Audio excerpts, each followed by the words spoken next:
友们，大家好，感谢您收看新闻追击。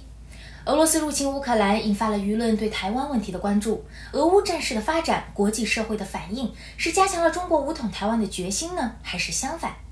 台海战争爆发的可能性有多大？一旦开战，台湾会面临哪些严峻的情况？本期的新闻追击，我们邀请到了美国的军事专家和乌克兰基辅的青年领袖，为我们分析台海局势潜在的危机，以及西方社会和台湾应该如何吸取俄乌战争的经验，提前做好防备。俄乌战争之后，中国是否会吸取俄罗斯被多国制裁的教训，还是会借鉴俄乌战争筹备对台湾武力统一？在习近平领导下的中国，武力收复台湾的可能性有多大？ China has to make a decision for themselves about where they want to stand and how they want the history books to look at them and view their actions. And that is a decision for President Xi and the Chinese to make. The Communist Party is a system within China that continues and has always had this goal of taking back Taiwan. It's never disavowed it. So in a sense, Xi is carrying on the legacy of Mao, which was the first to say, we're going to bring Taiwan back into the fold.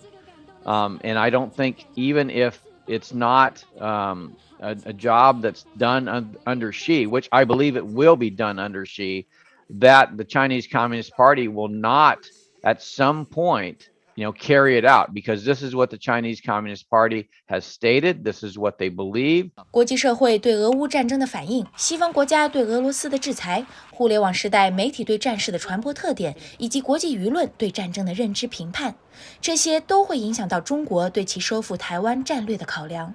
Whatever challenges that the Russians learn in terms of their use of military force, all of these things the Chinese Communist Party will use to better understand and prepare for their invasion of Taiwan. So I think it's an opportunity for them to understand everything, including the media environment. 台湾是一个岛屿，乌克兰与多个国家和地区有陆地接壤，两者地理位置截然不同。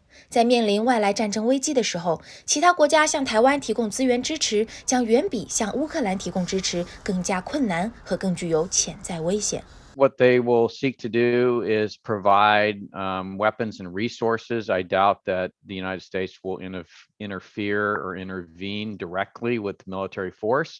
In the same way that the United States is declining to enter into, for instance, creating a no-fly zone in Ukraine, I think the United States will be reticent to do that with regard to Taiwan, because they don't want to create the danger for escalation into potential nuclear conflict with China. And so this is a challenge when China eventually invades Taiwan, is that the fact that they have nuclear weapons means that any intervention directly by the United States could be met with nuclear escalation. 斯波丁将军指出，中国严重依赖进口能源。如果中国出兵台湾，面临被西方能源制裁等情况时，中国与俄国以及中国与“一带一路”国家的联盟将有助于缓解中国进口能源的压力。And in the case where Russia wasn't a major provider of energy for China, then they would need to, have, for example, energy flow through the Straits of Malacca.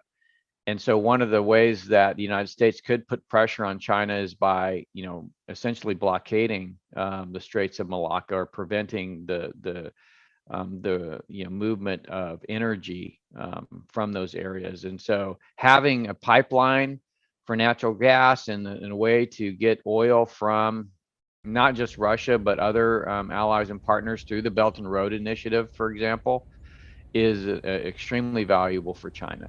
And that is a big reason for the Belt and Road Initiative, is to create these sources of resupply for those materials that the Chinese Communist Party needs in the event of their isolated,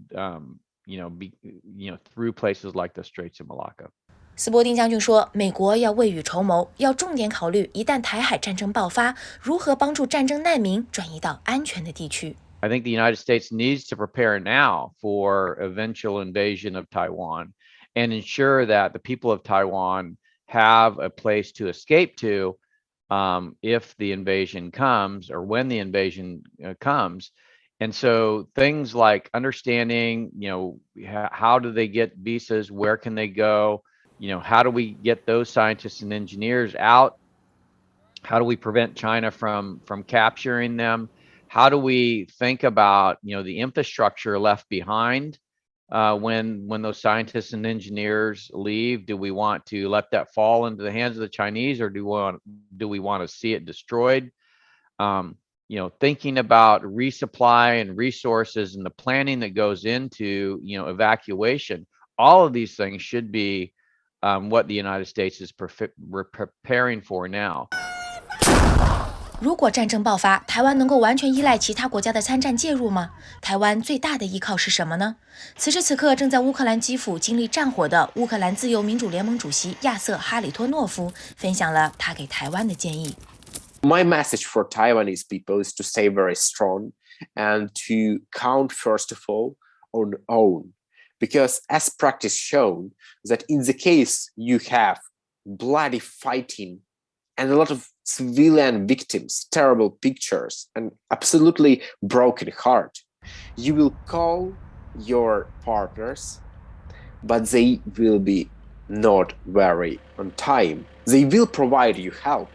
It's a bit different to predict the war or to analyze possible war and to wake up on that day when war happened. But we have to recognize that self-defense, from a force that is coming from China is really impossible because of the vast array of weapons that China can bring to bear. And so because the Chinese Communist Party really only cares about the island of Taiwan and not necessarily the people, China, will use whatever force is necessary when this invasion begins to ensure that they're successful, and they are not going to spare any kind of concern for the population itself. So thinking in terms of how do we preserve life, how do we evacuate, how do we resupply in the face of attack, so that we can get people off the island, that should be the focus of our attention. 因为核武器的威慑，冷战模式成为了国家之间对立的主要方式。在俄罗斯发动对乌克兰的战争之后，中国网上支持武力收复台湾的舆论也愈加沸腾激烈。这不仅是一场战争的输赢，也是意识形态的较量。This is the main difference between the first Cold War and the second Cold War. Today, it is going to be an ideological struggle, but it's going to be an ideological struggle that takes place in the digital space. And the digital space today, the way it's designed by the free world,